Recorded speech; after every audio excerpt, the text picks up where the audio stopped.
ప్రజాస్వామ్య పరిరక్షణ కోసం నిర్వహించిన చలో రాజ్భవన్ ధర్నా కార్యక్రమంలో తెలంగాణ రాష్ట్ర బ్రాహ్మణ సంక్షేమ పరిషత్ చైర్మన్, ఖైరతాబాద్ నియోజకవర్గ Congress party SIR in charge coordinator Shri Basavaraj Srinivas గారు పాల్గొన్నారు.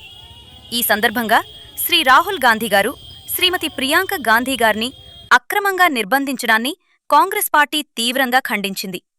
ప్రజాస్వామ్యాన్ని అణచివేయాలనే ప్రతి ప్రయత్నాన్ని పార్టీ వ్యతిరేకిస్తోందని పేర్కొంది.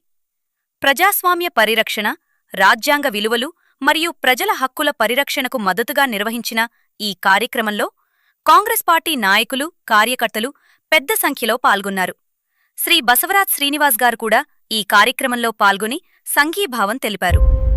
ఇలాంటి అధికారిక కార్యక్రమాలు, తాజా విశేషాల కోసం టీబీఎస్పీ ఒఫీషియల్ యూట్యూబ్ ఛానల్ను సబ్స్క్రైబ్ చేసి బెల్ ఐకాన్ను నొక్కండి.